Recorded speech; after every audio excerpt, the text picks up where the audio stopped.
House shall rise.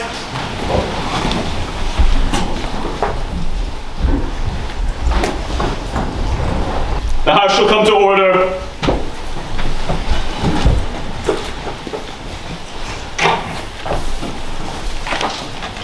Good evening, everybody, and welcome to the St Andrews Union Debating Society, the oldest and some might say finest of its kind. Hear, hear. We've got 104 people in this room. Let's get it hopping. The oldest and some might say finest of its kind. Hear, hear. Fantastic. We have a fantastic debate for you this evening. This House regrets the popularization of Ozempic, for which we have some fantastic speakers. The UDS's own Max Strauss and Dr. Olivia Brown on the proposition.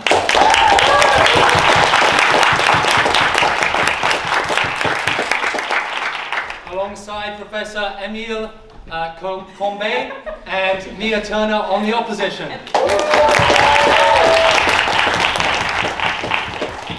Before we get to the debate this evening, we have to read the minutes from 2 weeks ago's panel on the Trump administration. 26th of February 2026. Professor Thorne expressed his shock at how quickly the bilateral relations between Canada and the United States Oh, have how I been long broken for a time where US-Canadian relations were our biggest problem. I'll get over it. That was 2 weeks ago. Let's get on with the debate. There seems to be some disagreement in the House. We will have to take a vote by oral acclamation. All those in favour of taking the minutes as read say aye. Aye. And all those against say nay. Nay. It seems rather close. I will have to consult with my sergeant. Aye. The minutes are taken as read. Resign. Aye. Gladly. 3 more minutes. Without any further ado, I would like to invite the first proposition speaker to begin this evening's debate. Hear, hear.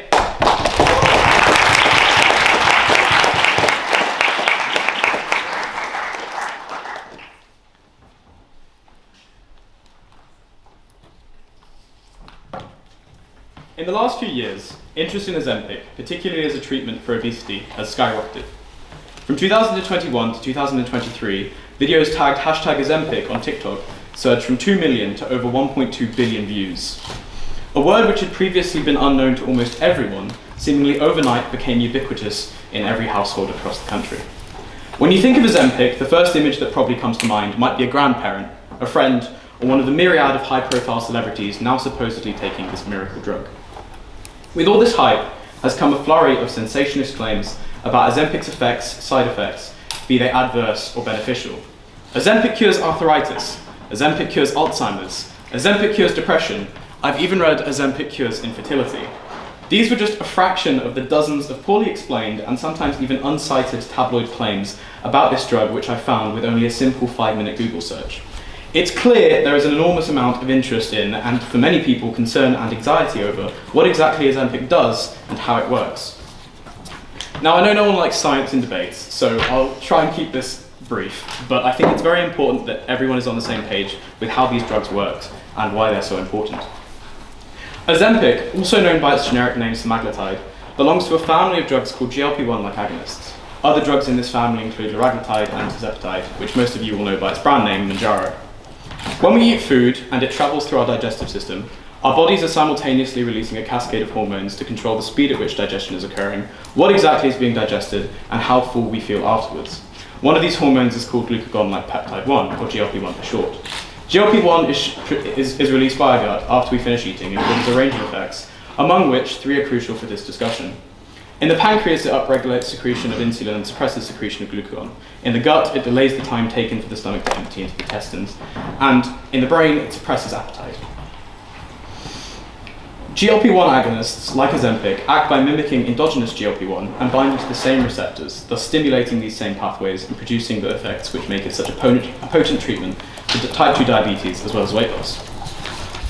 Ozempic works. After close to 20 years of research on these drugs, the overwhelming body of scientific literature is in agreement on this, though the extent to which it works is up for debate and heavily dependent on pairing with other therapies and still has variation between individuals. So you might be thinking, why is he on the proposition if he's raving about how well these drugs work? The motion before us tonight is not whether Ozempic works or whether it has had a massive positive impact on people's lives. It has.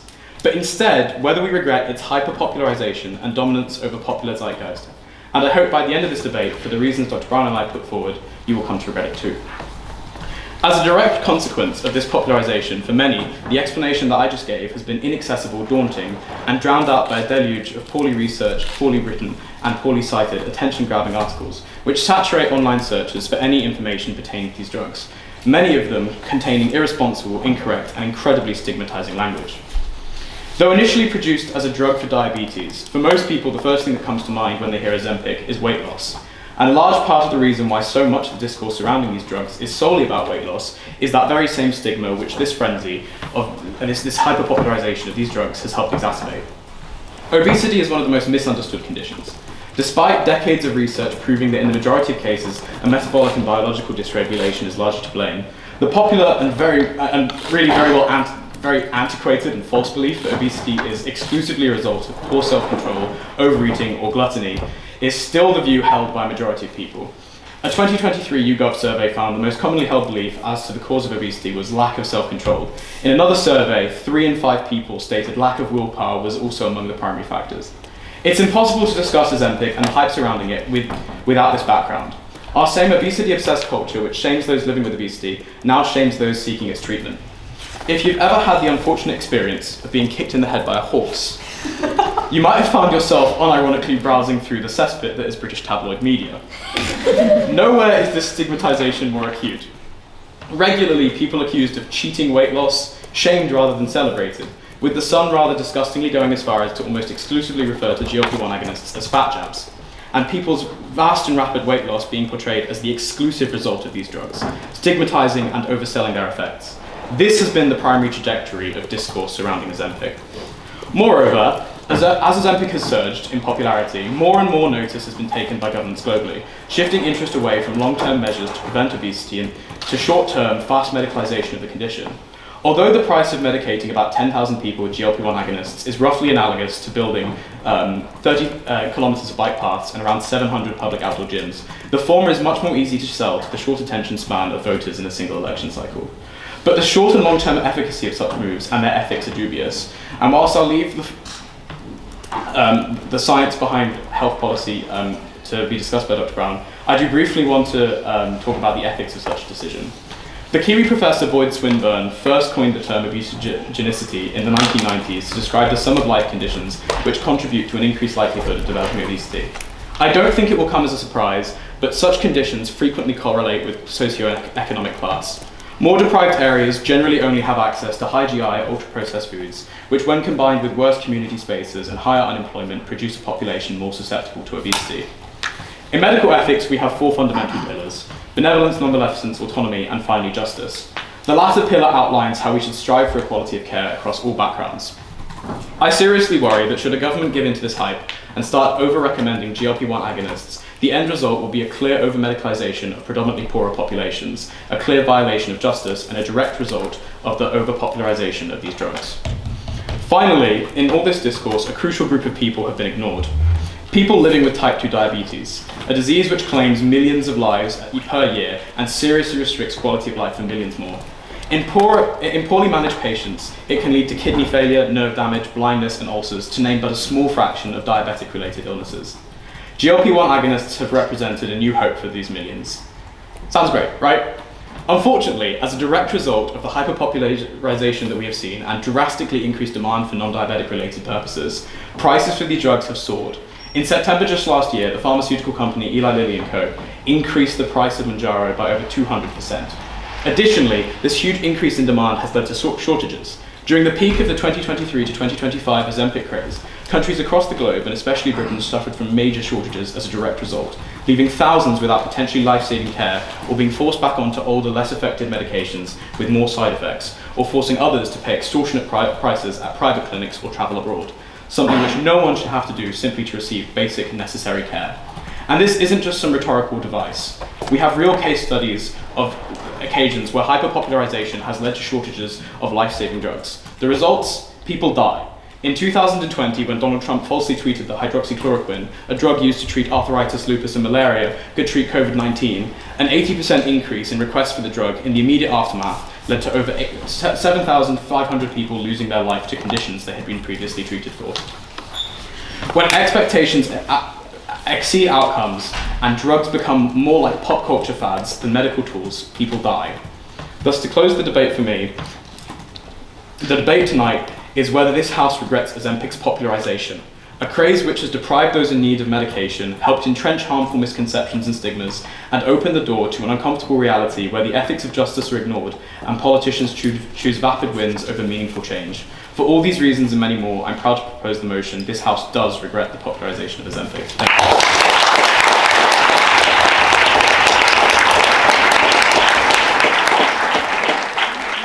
I thank the speaker for their excellent address, and we now cross the floor and give the call to the first opposition speaker to begin the case for opposition bench. Hear, hear.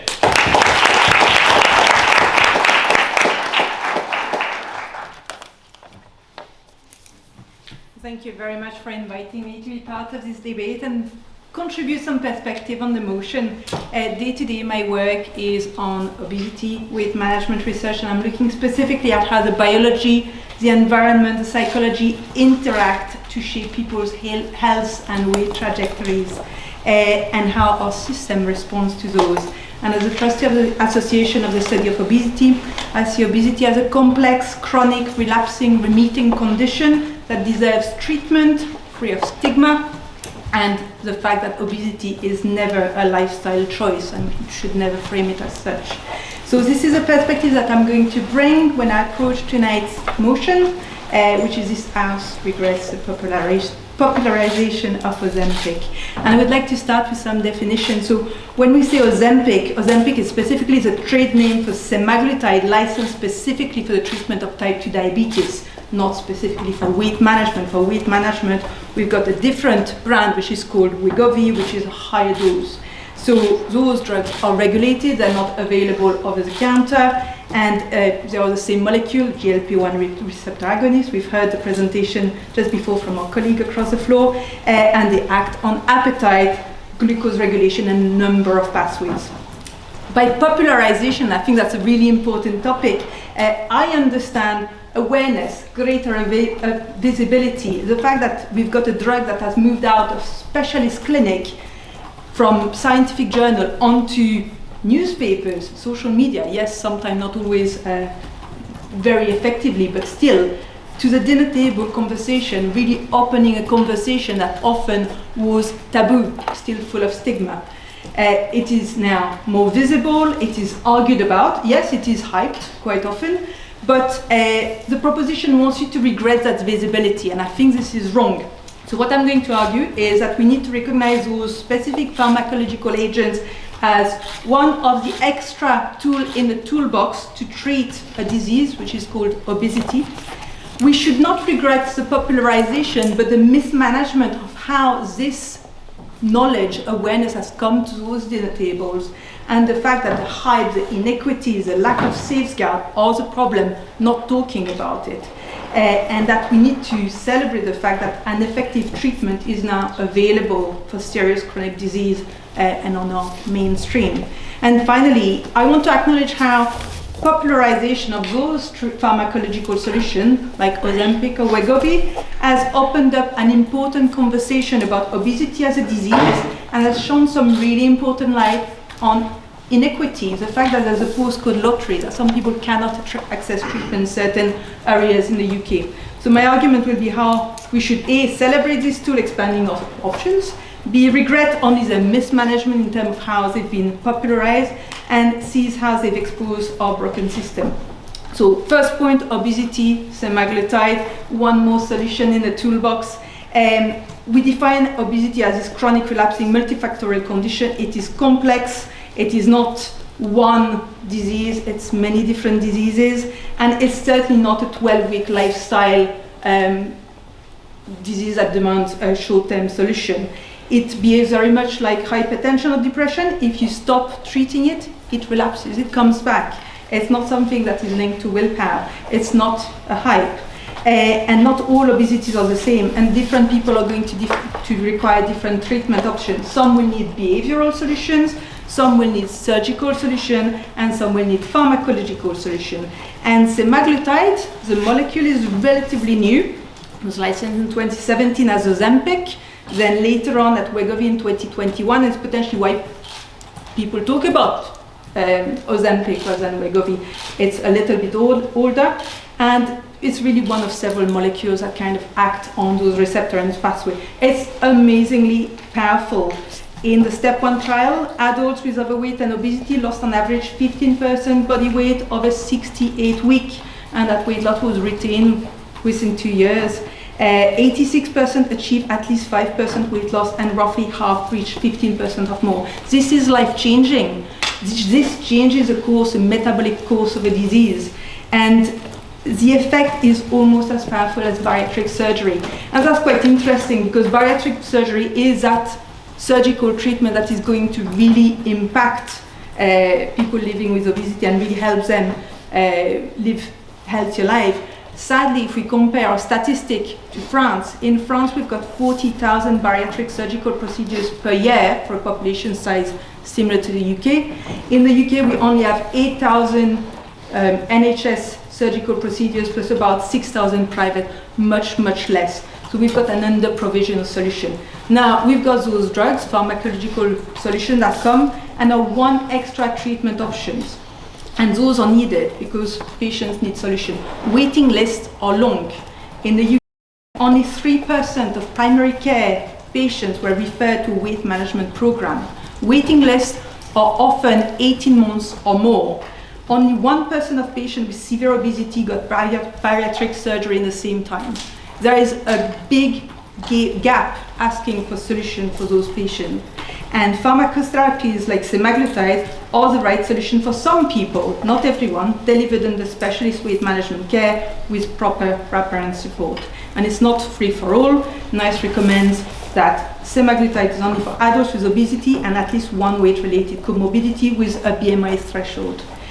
Ultimately, we should not regret the fact that an effective therapy for a chronic disease which is serious, has got lifelong consequences, has entered public consciousness, but we should regret the mismanagement of the development in which Ozempic has become shorthand for unregulated GLP-1 receptor agonist weight loss rather than a precise medical treatment. Now, there is real harm to popularization, as we've heard just before. The cosmetic side, the TikTok videos, the success framed as rapid weight loss, which is potentially not sustained.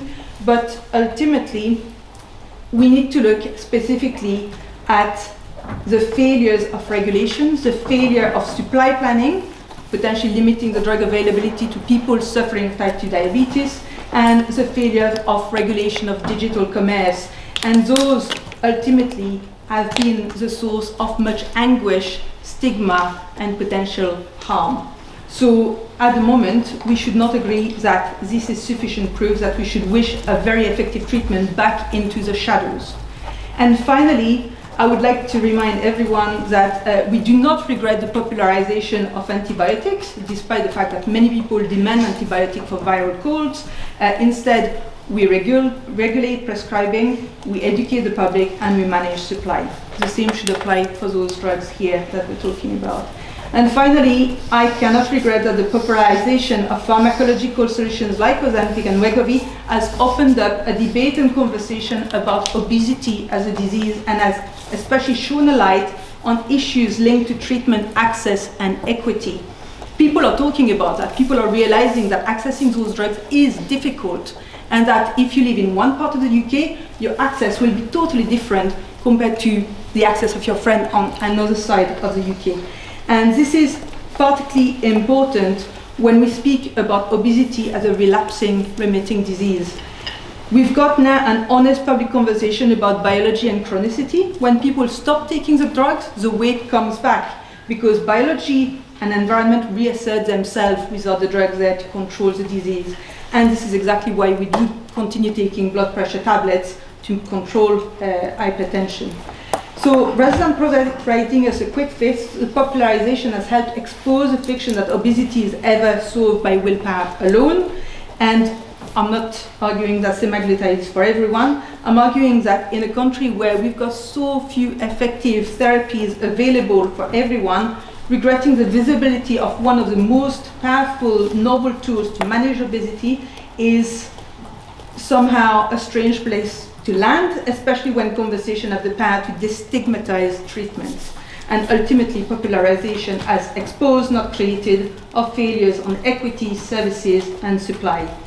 So without this wave of attention, potentially sometimes misplaced, we might still quietly accept that most people with severe complicated obesity never see a specialist team or an effective pharmacological option. And I don't regret that the status quo has been disrupted.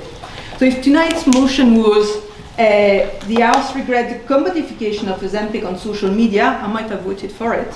If it was the House regrets that Ozempic has been popularized without adequate safeguard, equity or service, ditto. But this is not the question. The question is whether on balance we regret that an effective treatment for a serious relapsing disease has been brought out of the shadows and into public views. And for this, I oppose the motion.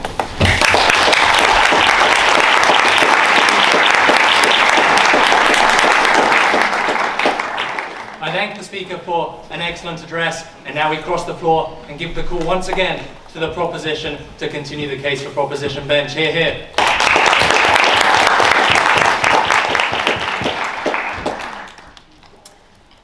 I also want to say thank you for inviting me to speak tonight, and just to give you an indication of my background, I work in food policy, so I'll be taking the perspective of what this means for public health and food policy more generally. So I'm specifically going to be focusing on the word popularization when we have this conversation. I feel you guys probably are very familiar with what Ozempic is now and GLP-1s more generally, so I'm not going to go through that. But in terms of how I understand popularization, I think about it in terms of how something is widely known, widely accepted, and in this case, widely used. Now, I want to examine what this means within the context of GLP-1, particularly focusing on policy, childhood obesity, and health inequalities, as we have heard about a little bit already. First of all, it should be said that these drugs have a huge amount of benefits for individuals who've been struggling with excess weight or obesity for a very, very long time, who have gone through many different rounds of different weight management services and have not received any effective results. These drugs are a lifeline, and they are very important. That being said, when they are considered as a population level solution for our obesity problem, for me it's fundamentally flawed. Now, these drugs really only impact, from my perspective, the tip of the iceberg when we have a conversation about obesity. And this is what we're going to really be diving into tonight. For me, it talks about treatment and we don't talk about prevention. If we focus on prevention, we don't need these drugs to begin with. Now, that is an absolute idealistic perspective on the situation, but one that should not be overwritten and not be undermined. So my first point this evening is really around the overpromising of GLP-1s. Now, they do offer a great route for obesity prevention, as we've discussed, obesity management, as we've discussed, but they also offer government and policymakers a really nice, simple route for solving the obesity problem. Now, we're not going to put everybody on GLP-1s, are we? So it's not going to solve the obesity problem. But they offer clarifiable metrics where governments can latch on to, we're doing this, look at our success, which is really hard to come by in food policy when things are so complex. And drugs work when you're on them. That's one thing we've been discussing already this evening, but they do require you to be on them to be effective. So what happens when you come off these drugs? Because you do come off after a period of time. Now, all of the literature, there's been a great literature review that was done and published in The Lancet fairly recently. They included 48 studies, 6 of these were randomized control trials, which is the gold standard in this area. And what they found is that within a year of stopping the drugs, you regain, the regained weight was around 60%, and after 52 months, it was around 75%. So people are regaining these weights. These drugs that were offered as a complete lifeline to them, they regain that weight within a year or two, which is incredibly damaging to people's mental health as well as just the general picture of these drugs. So why is this? Why is it the case that people regain these drugs? And there's many reasons for this, but one of the key reasons for this is to do with our food environment. And you cannot have a conversation about the popularization of Ozempic or GLP-1s without talking about the fundamental drivers that have got us into the obesity problem that we're in this country and in many places in the world. And for me, that fundamentally sits within the food environment. Now, all of us exist in our very own food environments, and they do differ by geographic location and socioeconomic status of an area, but generally speaking, they're very similar. They are overwhelmed with ultra-processed and energy-dense, nutrient-poor foods.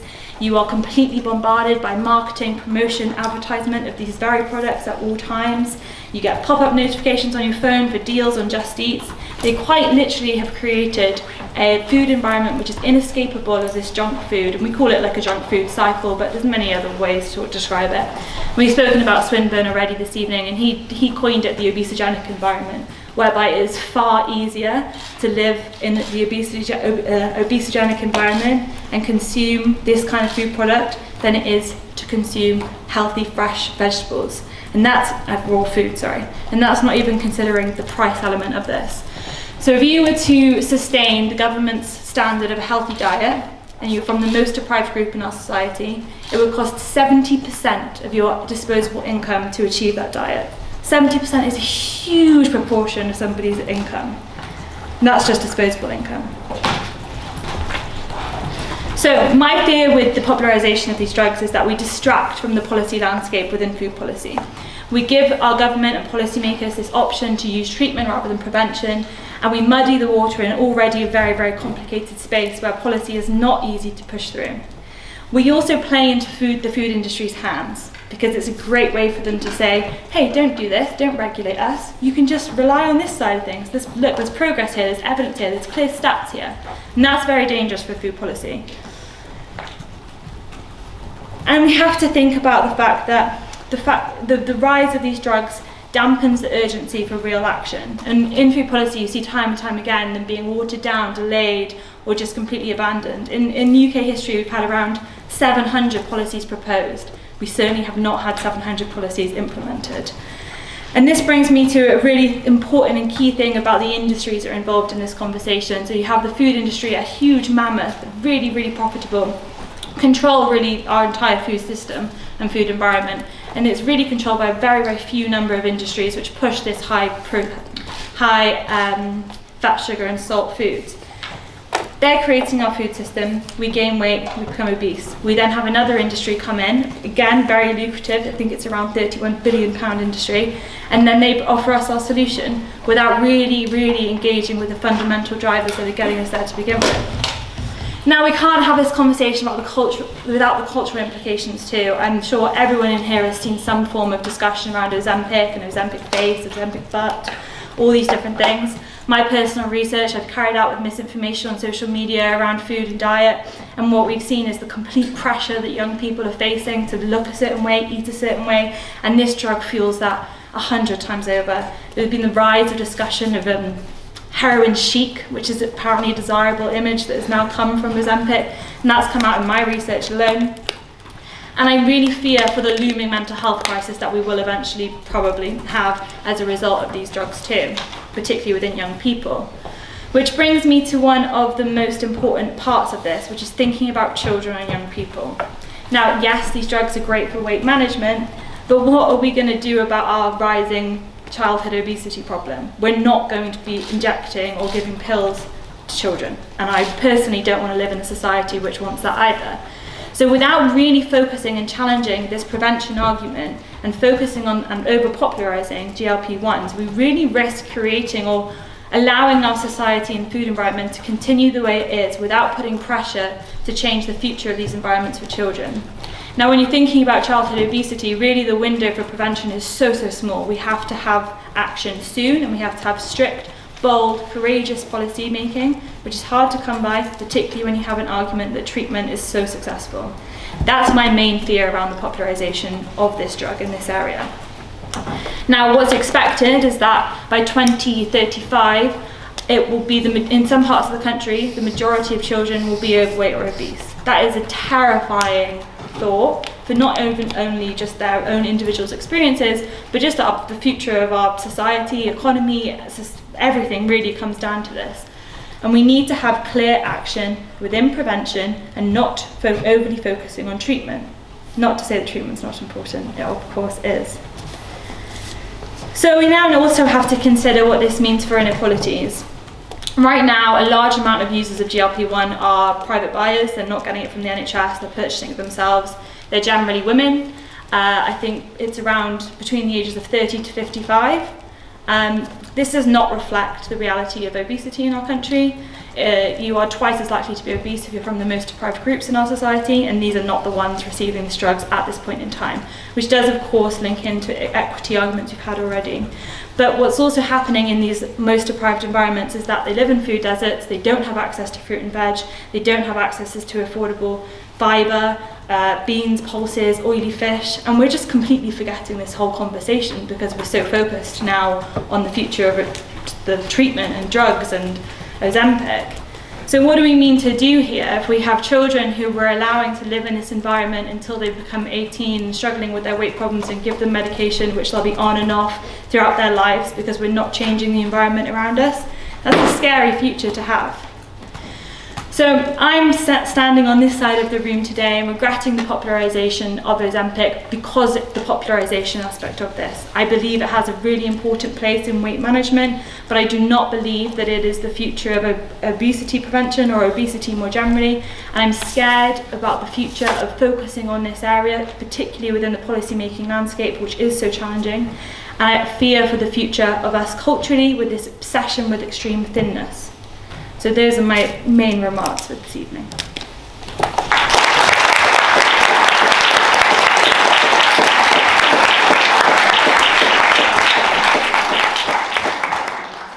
I thank the speaker for their excellent address, and now we cross the floor once more and invite the second opposition speaker to conclude this part of the debate. Hear, hear.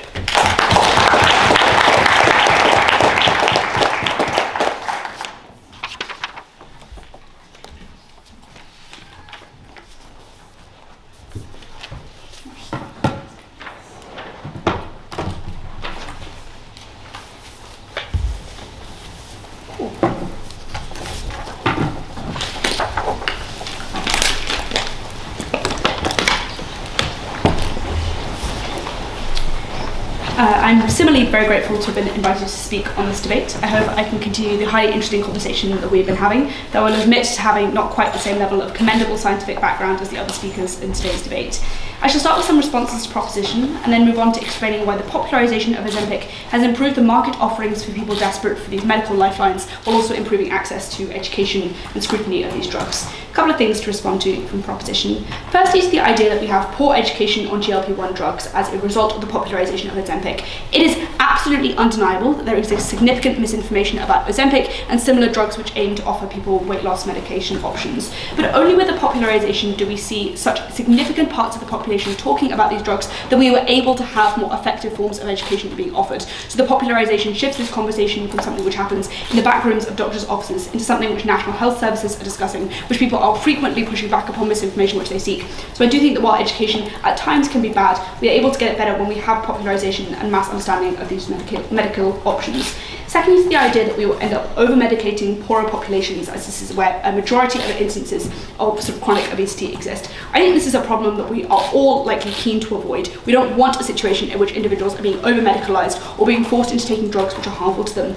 But again, as my partner has explained, we don't think that every single person is presently or in the near future going to be forced into taking Wegovy or Mounjaro. Rather, this is a tool in the toolbox that prescribers can use to be able to reach populations who have been unable to deal with the chronic condition of obesity or subsequent effects that it has on their health or mental well-being. It's not something that we should shy away from simply because there are problems in advocacy or problems in prescription. We think that these offer such a lifeline that they remain important. Finally, the idea that this popularisation of these drugs has hurt diabetic individuals access to them for sort of clear medical needs. This was true in the early stages of the popularisation of Ozempic. Undeniably, it resulted in some instances in which people with type 2 diabetes were unable to access these drugs. But this problem has been corrected for by the explosion in popularity, meaning that other companies are moving into the space. So there is an increased competition in between different companies to offer these sorts of drugs, which means the production has ramped up. Additionally, we also have different medicines to treat obesity and diabetes. So the difference between Mounjaro and I think it's called Zepbound. Again, I'm not a medical student, but there are different types of these medicines that we give to people for these different purposes, and this is something which means that the supply can be more consistent. Finally, it's a very interesting and important idea that Ozempic crowds out discussions about food policy. It is absolutely necessary to discuss food policy and many other advocacy platforms for which we are able to try and tackle the obesity crisis alongside these sorts of drugs. But the reasons that we presently don't see governments regulating food industries, the cost, the existence of food lobbying, the complexity of solving this issue, this doesn't go away in a world where Ozempic was not popularised. Again, this is a tool in the toolbox and we think it ought to be treated as such, but I do recognise that this is a problem when it comes to worldwide societal discussions about how we ought to manage sort of diabetes and obesity. What actually is Ozempic then? So for all the explanations that we've heard in this debate so far, as we can tell, Ozempic is a trademarked product which is approved for use as a diabetes management tool. It is not approved as a prescription weight loss drug, though the active component of Ozempic, semaglutide, which has been mentioned before, is present in Wegovy, which is FDA approved and can be provided as a medical weight loss drug. What has the popularisation of Ozempic actually looked like? So from the late 2010s, when GLP-1 drugs started to be approved for treating diabetes-related blood sugar issues, people began to notice that these drugs were highly efficacious at helping people to lose weight by suppressing appetite. As such, they started to be given to people struggling to lose weight through conventional methods like dieting or lifestyle changes. This underground market in its infancy was dangerous, with limited information provided on the side effects of these drugs or the necessity of combining doses of these medical options with conventional weight loss strategies like increased exercise or reduced processed food consumption. What our opposition have to do in this debate, we don't need to prove that Ozempic is a miracle drug, that it is perfect for everyone in every instance. Rather, we need to show that the popularisation of Ozempic has created benefits for those who currently use the medication and those seeking to access it as an option in the future. There are several ways that the popularisation then of Ozempic has benefited individuals.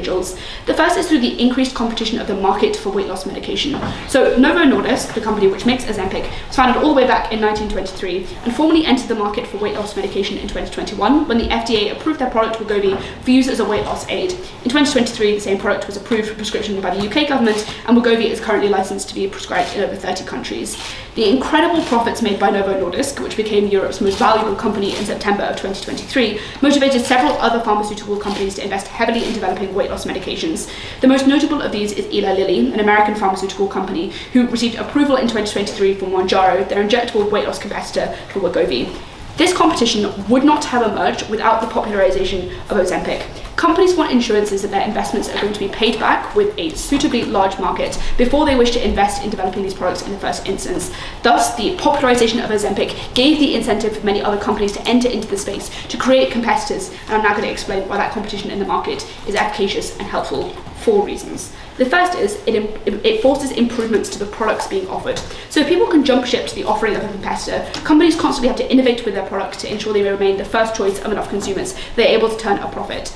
The best example of this innovation is the recent development of pill forms of these weight loss drugs, which have been developed by Eli Lilly to provide a cheaper and less evasive alternative to injectable weight loss medication. Without the money that came from the explosion in popularity of Ozempic, Eli Lilly would not be expanding into offering these drugs, which are often easier to take and can often be produced cheaper and more easily. These treatments are going to revolutionise access to this sort of care for the marginalised populations the proposition talk about. The people who aren't able to access them in their current iterative forms are able to do so now because of these developments, which only happen when you have a popularisation such that other companies are able to enter into the market space. The second reason competition is good is because it reduces the price of these drugs. So if you have multiple different people who are producing quite similar medications, both types of GLP-1 sort of medications, which are able to provide pretty similar impacts to people, it's good to have multiple different actors in that space because it pushes the price down. In the same way that it's good to have like 2 supermarkets on a high street because then it pushes down the prices that people are able to demand for the goods that they exchange their money for. Thus competition is helpful because it means that this is the only mechanism by which we're able to get access to these drugs for the vulnerable populations that proposition talk about. The third reason competition is good is because it forces greater transparency. So companies know that people wish to understand the functionality and construction of the drugs they take, and will often select which company's offering they choose based on which company can more effectively convince them of the safety and efficacy of their drug. So this motivates more of an incentive for these companies to provide information about the drugs that they are offering, again giving another reason as to why we on our side are able to solve this education problem, which is aptly pointed out by the proposition. The final reason competition is good is because it just gives optionality to consumers. So these drugs often work for some people rather than others, and different types of the drugs in different doses are often beneficial for different groups of individuals. When you have multiple actors in the space providing competition, consumers can switch which lifeline they wish to grasp, and this is a huge benefit to consumers who are now able to access this life-changing medication that works for them and their own needs. In a world where the popularisation of Ozempic never happened, we would see several unfavourable features of the weight loss industry. Namely, we would see Ozempic being prescribed only in private clinics, with little oversight from regulators and limited competition from other pharmaceutical industries. Again, to be clear, Ozempic is not approved as a weight loss drug, but it was the popularisation of Ozempic as an underground prescription for weight loss that showed companies like Novo Nordisk and Eli Lilly that there was a market for these drugs to be specifically designed for individuals to take for the purpose of weight loss, and that made those offerings much more efficient and safe. The second way that the popularisation of Ozempic has benefited people is that it has lit a fire under drug regulators and forced them to consider much more deeply the impact of weight loss medication than they previously were. So the rapid growth of any industry makes people sit up and take notice in a way that they don't when products are only being offered in underground spaces in sort of unpublicised ways. Since the explosion in popularity of Ozempic in the early 2020s, regulators have put weight loss medication under the microscope. This has meant investigations into things like the relationship between GLP medication and suicidal behaviour, where investigations from the European Medicines Agency and the Medicines and Healthcare Products Regulatory Agency have found no evidence that GLP-1 medications increases suicidal inclinations among customers. This is a highly significant finding and important research. These actions of the regulators, activated by the sudden explosion of popularity in Ozempic, has provided the information that will allow millions of people to use these drugs to manage their weight and overall health without fear that they will be left in a mental health crisis. That is important information that I think consumers deserve to have access to. Secondly, we have more incentive to research the existence of rare side effects. So the effects of these drugs on gallbladder, pancreatic and optic health are now being examined much more forcefully by regulators. Without the increased popularity of Ozempic, fewer people would naturally have tried these drugs, and thus we would have less of an understanding of how they interact with people from different parts of the population or how rare side effects can manifest. This again would have meant that individuals who took these drugs and experienced those side effects would have been less educated and empowered to seek medical treatment, and thus more people likely would have suffered as a consequence of those adverse side effects. The final thing that these regulators are looking into is the impact of advertising upon consumer behaviour. So advertising regulating agencies are growing increasingly wide to the trend of Ozempic and other drugs being advertised on online platforms illegally. So I agree entirely with the problems pointed out by the proposition, but when the explosion of a popularity of a drug like this becomes prominent, what we see is regulators moving to try to take down illegal advertising or take down misinformation in a way that they are not empowered to do when these drugs are not something which is so conventionally understood. So without the popularisation of Ozempic, then regulators just wouldn't have been shocked into the same level of action. This would have allowed pharmaceutical companies to get away with providing limiting information about side effects or possible mental health concerns to their consumers. As I'm sure we'll all agree, any person making a decision about their health deserves to do so with access to the best, most reliable, most consistent information, which happens only when you have a popularisation which forces the hand of regulators. The popularisation of Ozempic is not something to be regretted. It has given consumers and the rest of society innumerable benefits in the fight against obesity-related diseases such as blood sugar problems and cardiovascular conditions. Consumers deserve answers about product side effects. They deserve competition to ensure they are using medication which most appropriately addresses their needs, and they deserve a society that reckons with the toxic consequences of generations of mind-washing about health and weight loss. Only the popularisation of Ozempic can give this. Very proud to oppose.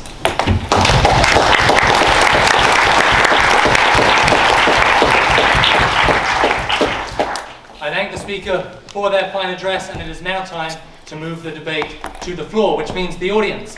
All those in attendance have the opportunity to give a speech of up to 1 minute in length, and we will have time for a reasonable number of speeches, although I'm very aware we have a lot of people in attendance, so I do apologise if I'm not able to get to everybody.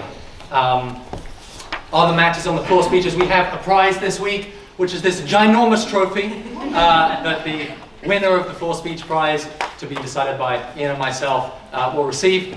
And also we have records of our minutes here at the Society, as Jamie has taken them now, that stretch back over 200 years. And so if you would like your comments on this debate to be entered into the minute book, then please do state your name nice and clearly at the start of your comments. So do we have any questions from the floor? Yes, in the backwards hat. Hi, I'm a neuroscientist, so this is a topic that is particularly relevant to my field. I want to start by saying that any pharmaceutical that gains popularity has a sort of dystopian nature to it. The fact that a drug or a pharmaceutical could be something that people are excited to or are enthused to take seems a bit off to me. We don't know what things like Ozempic, Wegovy have for impacts in the long term. We don't have people who are taking them for 20 years.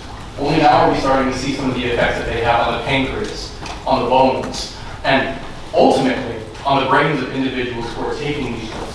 So the mass popularization of it, a population in the United States upwards 10% of adults taking it all at one time, seems insane to me because we don't know what it does. That's my stance on this.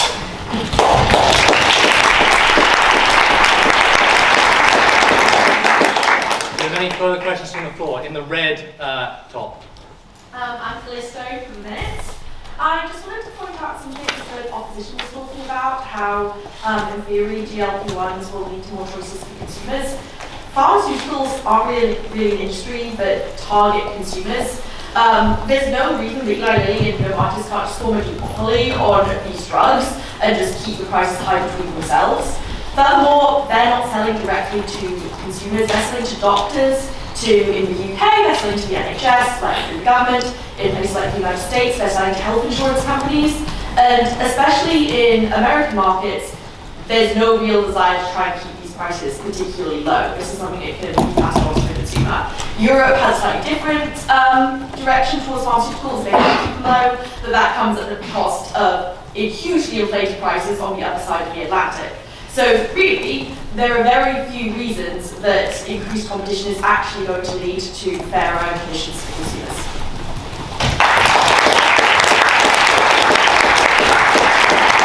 Any further speeches from the floor? In the front row, yes. I had a couple of things I was just saying about the opposition. That's what you mentioned, mismanagement of the popularisation. But part of the popularisation of something is uncontrollable. Because once it's popularised, everyone has their say on it, and you can't control what is spoken about, so negatives come up as well.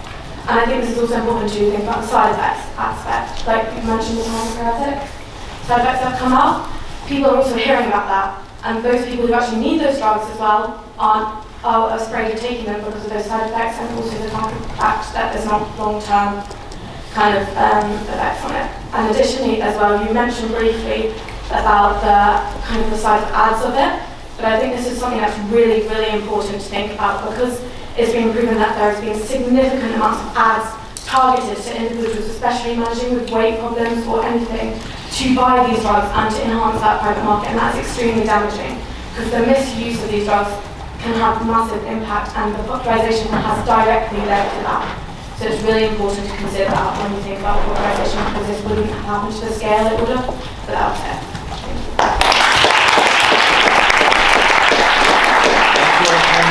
From the floor in the pink top. I feel like we just also need to think about the fact that why is Ozempic widely known? Because if it was just a treatment, the people who need to know about it would know about it and would be able to use it accordingly, because this research exists for the people who need it. But the fact that we in this room are all aware of Ozempic reflects the fact that it reflects a wider trend of diet culture and the issues that are happening in society today. So especially if we see like the diet culture of the 2000s, the way harmful behaviours were normalised, what we see is this being exacerbated on a huge scale in the past like 5 years or so because of the role social media plays in that. And just the fact that, like, I'm not a medical student and I've heard all of you talk about the benefits of Ozempic for people who actually need it, but regardless of that kind of like actual necessity of it, the fact that all of us in this room are aware of it and what it does reflects the fact that it's been popularized in a way which is beyond its benefits, and reflects a wider trend in like diet culture and like the politicization and like the I can't think of the word, but the way that like women's bodies and stuff, and especially women, but young people in general, are being policed more and are expected to look a certain way. Thank you.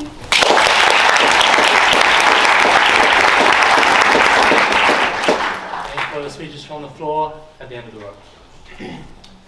One argument made by the proposition that I particularly resonated with is the sort of idea that Ozempic as a treatment for weight loss is very much putting the cart before the horse in many respects. And one thing that I'm quite passionate about is the idea that what is driving the desire for Ozempic, right?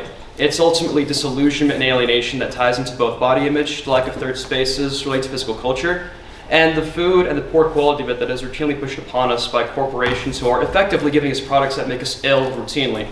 So ultimately with Ozempic, right, I do not object to having a treatment of diabetes. I don't even object to it as a principle.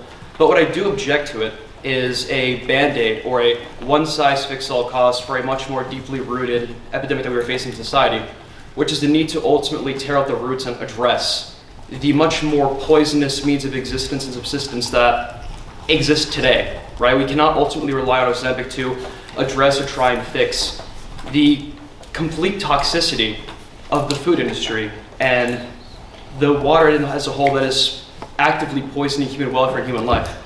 The cultivation of human life starts precisely by cultivating the body and cultivating an aptitude for resilience by building it up.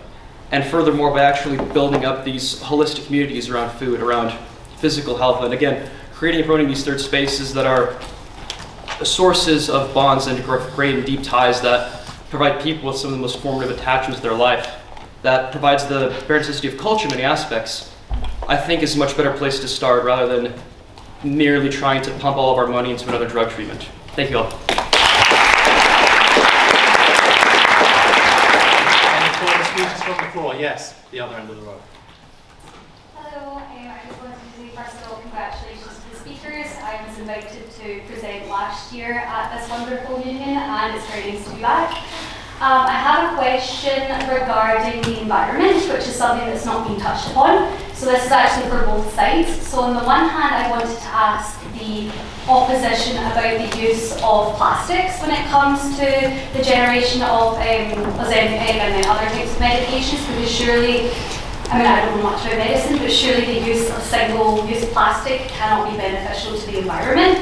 But then also on the flip side, I wanted to ask the proposition about the impact of these medications on food in general, because again, we just put two and two together and maybe coming up with 120. If you have people on medication where they consume less food, surely that would therefore have an impact on supply in the sense that there would be less food produced. I don't know, it's just a question I wanted to throw there, but thank you very much. Any further speeches from the floor? Yes. Something that's been touched upon a bunch already is when we discuss popularization, I don't think the main point of it is that Ozempic or drugs similar to it are used to treat obesity or diabetes. Something like Zoloft is very commonly used to treat depression. We don't say Zoloft is popularized because it's popularized once the general public starts to know about it and want it. And when there's this huge demand for something like Ozempic for its weight loss treatments, there's a huge black market of it, which is unregulated and dangerous. It's been touched upon the effects that all of these popularizations are having on body image and beauty ideals. And it just poses a danger. When we talk about the competition that popularization induces, you know, when there's competitors, we have more people creating these drugs. This is privately funded research for profit. These drugs are not being mass produced because these private companies care about the well-being of those struggling with obesity or diabetes or any of the other conditions that these drugs can treat. They are being researched and mass produced so that the general public can buy them for reasons that they don't need them. You know, all these celebrities we're seeing on Ozempic, most of them did not need to lose the weight, and we're disregarding all the dangers that taking drugs that you do not need to take can have. Thank you. Also, my name is Nika for the minutes.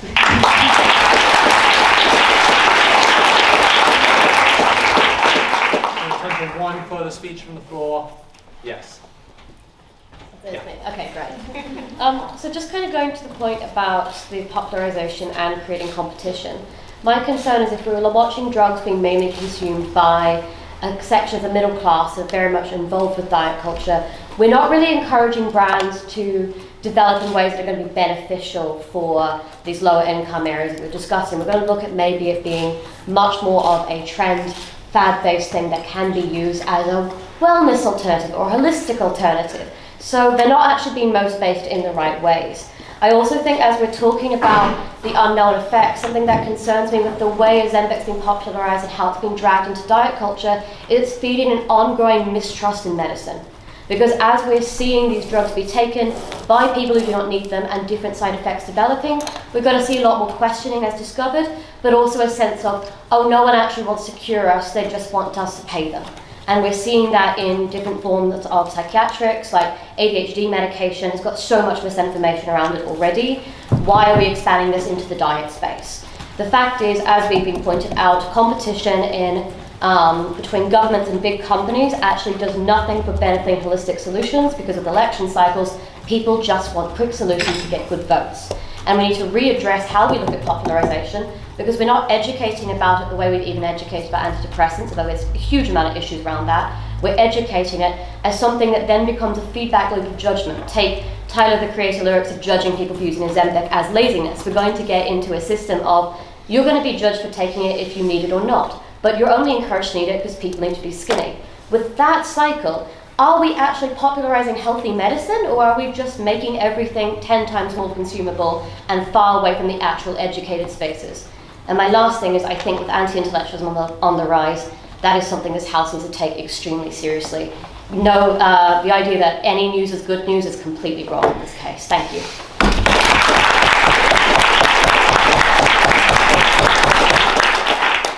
Thank you, everybody, for your contributions. It is now time to return the debate to the dispatch boxes. And so I would like to invite the opposition bench to conclude their case. Hear, hear.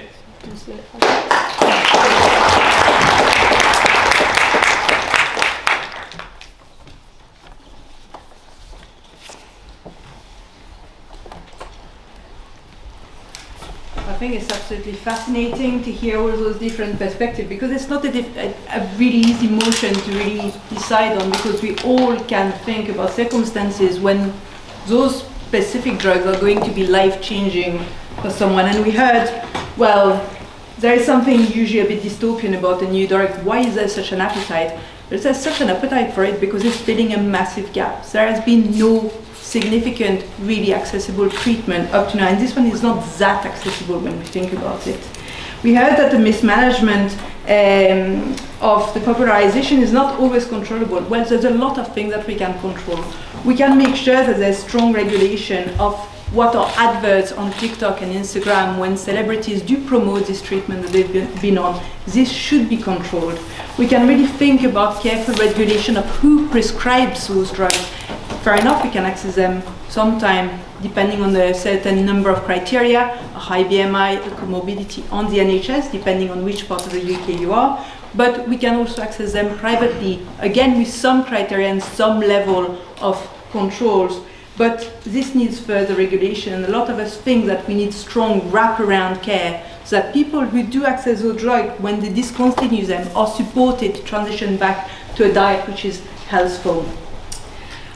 We've heard a lot about diet culture and how those drugs are part of diet culture, and somehow something that leaves me quite uncomfortable is that we're more likely to accept the use of Ozempic for treating diabetes, but not obesity. Obesity is still a disease. Type 2 diabetes is a disease, so is obesity, and this is my personal view and statement on that.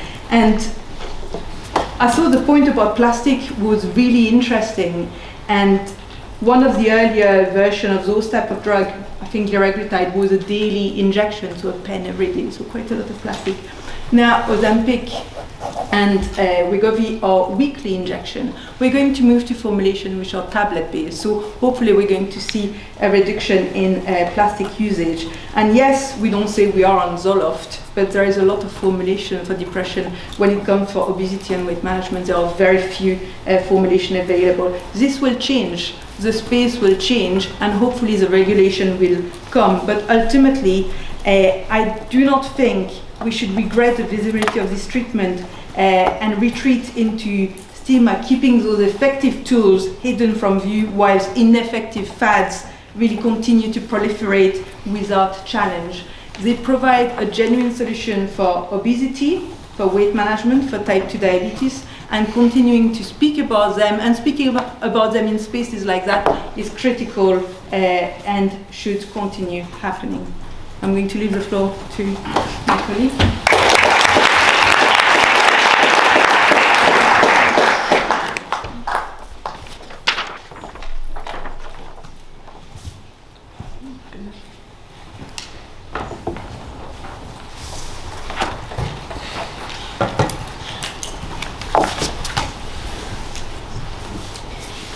Quite a few things to get through, so sorry if I don't address everyone. I'm very sorry I've not been able to remember everyone's names, but thank you all very much for the contribution you've made to tonight's discussion.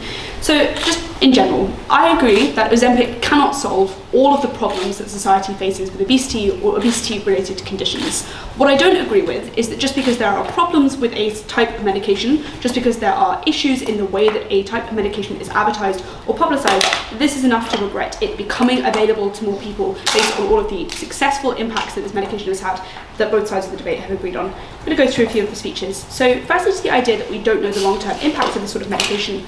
This is very true. So we aren't aware fully of what the long-term consequences on brain development will be of a person taking Wegovy, but this is true of all new medication that we develop. We never understand quite fully what the long-term implications of this medication is going to be. We don't really know what the long-term implication of taking the COVID vaccine will be in 30 to 50 years, but that's not a reason why we shouldn't take those drugs when they become available. These drugs go through rigorous testing to ensure that they are safe for the people who consume them, and not only safe, but actively efficacious, as my colleague has shown with all of the sort of statistical analysis that have been done to show that these drugs are capable of doing the things which they say they're going to do. Next, the idea that increased competition doesn't actually make life better because there are duopolies or people can just buy out one or the other. This is absolutely true. Big Pharma is evil, and I think it is a fool's errand for me to try and prove that that's not the case in 5 minutes. But what is true is that there is still a level of optionality which is being offered to consumers when 2 different companies develop these drugs. So Bute in the UK allows you to opt into either Wegovy or Mounjaro, and while that is not perfect, again, it's not a dream situation, but it is still better than only having one product available to you when that product might not work or when you might experience adverse side effects with it. So again, not perfect. I agree that Big Pharma is a bad actor and probably doesn't become better on either side of the house with or without Ozempic, but at least on our side we give consumers access to more information, as I explained in my speech, and more optionality with the multiple actors who are now encouraged to enter into the space. Next, the idea that people are now afraid of taking these drugs, so people who might need to take these drugs for managing blood sugar levels are now affected by misinformation. Again, this is true and this is a problem, but the only way that we are able to get consistent spread of successful information is when this is a drug which is popular enough for people to understand it. So we would all consider that we have good understandings of what Ozempic is. All of the people who have given wonderfully informed floor speeches understand this drug and have good information about how it manifests and how it is utilised. Good information does exist, and people who are taking it are able to access good information because they have a massive incentive to. If we were going to put something into our bodies, we would want to know what it was. We would want to know what the medication looked like. We would want to know what studies have been done into it. It's wrong for us to sit in this hall and to suggest that the average person does not also have this incentive to understand what they are putting into their body or the incentive to be able to do so. I think people are able to research these things and do so better when there is a popularisation, which means that, again, more actors are in the space explaining what these things look like. Next, the idea that we know about Ozempic exclusively because it is being misused, and the connection between Ozempic and toxic dieting culture. Again, absolutely true, but this unfortunately is not the root cause of where these problems come from. I was 10 years old when I asked my mother to put me on a diet for the first time. That didn't come from these drugs, it didn't come from someone making a comment, it came from a societal narrative which encouraged me to think that smaller was better, and that isn't solved on either side of the debate, unfortunately. But even in our very worst instance, where people taking Ozempic are individuals who are doing so for unhealthy reasons, people who are of very low weight and are doing this in sort of coordinates with things like disordered eating, I would still rather people took these drugs, which necessitates them coming into interaction with some medical professional in order to be able to access them, than participate in toxic diet culture alone in their bedrooms, staring into a mirror and never having an interaction with a person on the outside who can interrupt that spiral of negative thinking. So I agree, this is a huge problem, but the popularisation of these drugs, again, spreads information about what obesity looks like. It destigmatizes the conversations that we have about what we can do to treat this persistent disease. And it is also the case that these things, unfortunately, aren't solved by one drug, and I would never claim that they can be.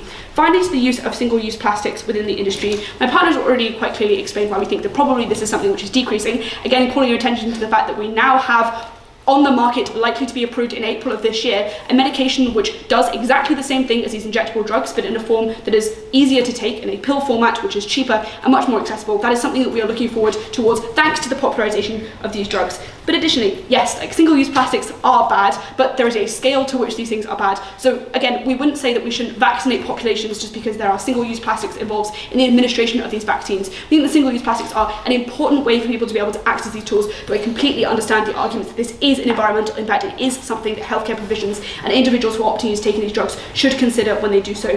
What have you heard from opposition? We have been clear to you, obesity is a disease just like type 2 diabetes. We think that people deserve access to the drugs which enable them to treat it. I was never forced in this debate to explain why Big Pharma has the best incentives in the world, or why Ozempic is a miracle drug which cures all the problems that humanity faces. It is a tool in the toolbox, and it's one I think that we should be glad has become popular, because we discuss it, because we understand it, because we have education surrounding it, because we have intercompetition that has forced transparency, lower cost and higher efficacy of these medications. Very proud to oppose.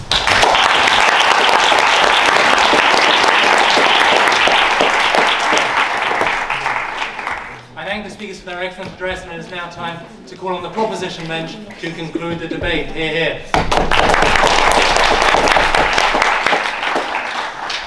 So I'm going to try and probably fail to get through all of this, but I'm going to start with one point in particular that I really don't believe that the popularization of a drug means that the information and evidence is better.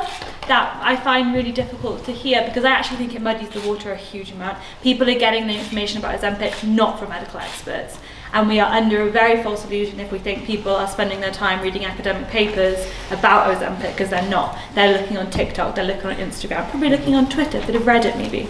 That's all where they're getting the information from. It's not from the scientific community. When actually, if we kept it within the more specific disease space of obesity and diabetes and didn't popularize it, it's highly likely that those who need it are going to be engaging with that within that literature and not looking on social media. Speculation potentially, but that's my perspective. In terms of its abuse and misuse, which a few of you guys alluded to, I really think that this cannot be separated from the popularization of Ozempic, and particularly this point around diet culture and what it means for the future of diet culture. I, for one, personally believe we were beginning to move in quite a positive step when it came to diet culture. There really felt like there was this nice movement towards accepting different body shapes. Obviously not to the extent that we'd like, but there was a celebration of curves that I'd never seen before in my youth. But what I have seen in the past 2 years specifically, and since I did my misinformation studies in particular, is this shift back to extreme thinness. And not even just extreme thinness, but this kind of artificial thinness too, that's very unique to the abuse of Ozempic, which I know isn't the conversation today, but the popularization goes hand in hand with the abuse of this drug. And that's my main fear of when we talk about popularization, not the use of this drug in terms of treatment. In terms of sustainability in the environment, I totally get your point, but well, this again, I don't know what the exact numbers would be, but in terms of how it would reduce waste within food, we'd have to have millions and millions and millions of us on this drug, and I really hope that we never get to that point. And I think it comes back to a really important point now, is like, this drug stops us eating food. It doesn't change what we eat. And if we want to think about the environment and sustainability, we need to be thinking about what we are actually consuming, which is less processed food and more raw ingredients, ideally that have been grown close by to us or from local farms or your own allotment. That's what we really want to be striving for, a sustainable food system that promotes fruits, vegetables, fibre, healthy proteins, and oily fish. This is the centre to the argument for me. Moving away from the medicalisation at a population level and focus on how we can all improve what we're actually eating, and that goes hand in hand with sustainability. In terms of the black market side of things, I'm really scared about the future with this. There's not been much research into what this actually looks like now, but I'm well aware that you can get Ozempic pretty much from drug dealers these days, which is a crazy reality to be living in. And we can't separate Ozempic from aesthetic. And that shows by the way that we can purchase these products, and I'm going to call them products, from all these different avenues. And the fact that we're talking about the sale of this product, it feels very strange to me that we're talking about the solution or treatment of a disease the same way you would talk about kind of purchasing a new dress online through the online pharmacies, etc., etc. I'm trying to think what else I wanted to cover. But I think the fundamental point for me is we need to make sure that we're moving towards a culture and a system which celebrates people eating, celebrates food culture, eating locally, eating healthily, and goes hand in hand with sustainability and actually celebrating everybody. And then when it comes to treatment, supporting people appropriately for the disease that they have at hand. I think that's me.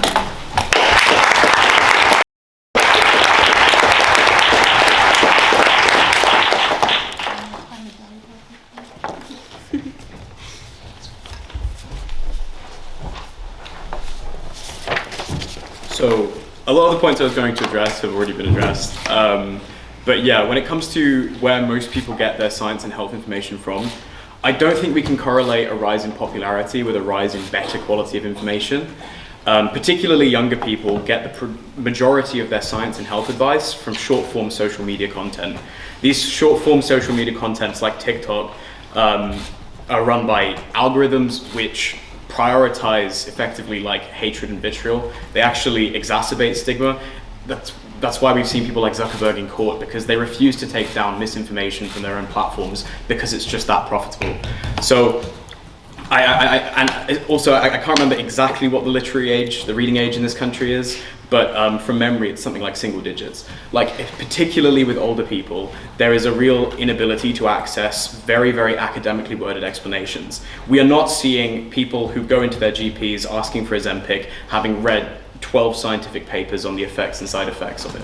We're seeing people who read about it, maybe in The Sun, the, God forbid, Daily Mail, or seen it on TikTok, and they've said, wow, I'd like to get this drug, and as we've heard before, that's actually entrenched negative stereotypes and negative expectations about weight. I also think that just because something is taken more doesn't necessarily equate to its popularity in the way that we've seen with Ozempic. I would say that paracetamol is taken quite a lot. I wouldn't say it's like a pop culture fad in the same way that Ozempic has been. I think the popularity of it cannot be separated from the stigma we have around weight and obesity. And as the opposition have said, obesity is of course a complex, multifaceted condition, and in no way would I ever say otherwise. But the difference between type 2 diabetes and obesity is that there is less of a stigma for people taking medication in the same way that people who take treatment for weight loss are shunned, and not just shunned, but shunned very publicly on wide-reaching social media platforms, including legacy media, particularly with older people. We've heard points about lack of third spaces.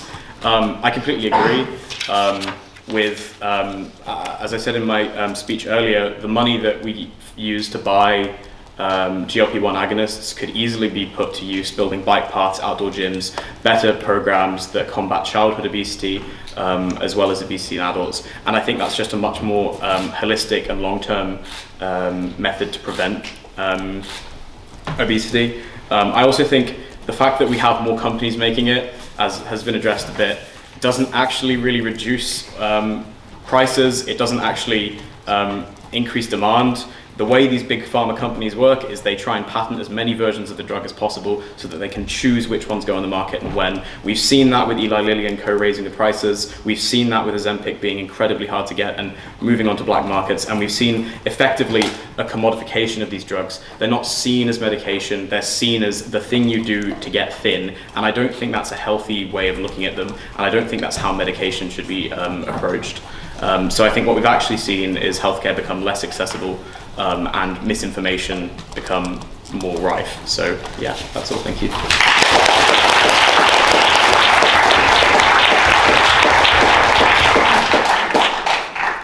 Thank you very much to our speakers and indeed all members of the House who contributed to what was a fine debate this evening. It is now time to call the House to a vote. So please raise your hand, nice and high, if you support the proposition and regret the popularization of Ozempic.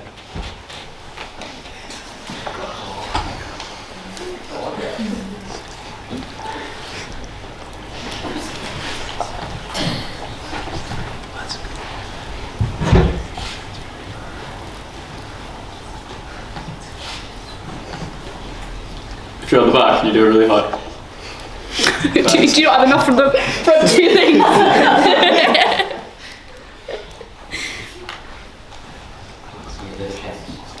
Do you think? I'm holding out hope, I really am. And if you side with the opposition? That's close. It's really close.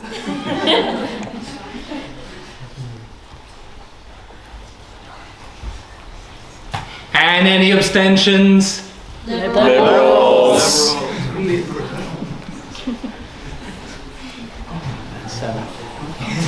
Thank you very much. We will now have any announcements from forward. Or do you have any announcements? Should I go first? Thank you very much for coming tonight, and thank you so much for our wonderful speakers. So it's been absolutely fabulous debate. We do these debates every week, and next week we're having a debate on the Scottish independence. So come along to that, and yes, thank you very much.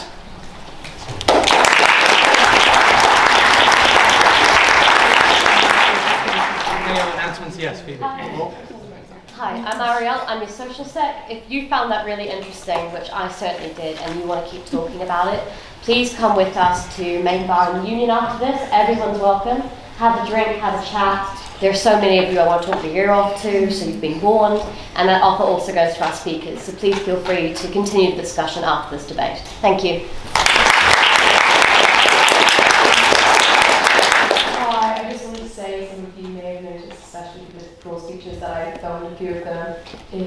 you have any issues, you're like one of the speakers or sitting next to one of them, and you don't want it to be posted on any social media sites, I'll be here at the end and you can come up and tell me, and I'll make sure you are. Same goes for the photos.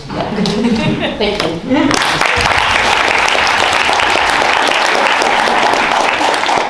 Before the results of the vote, I'd like to say that the Floor Speech Prize goes to Angeli this week. So congratulations.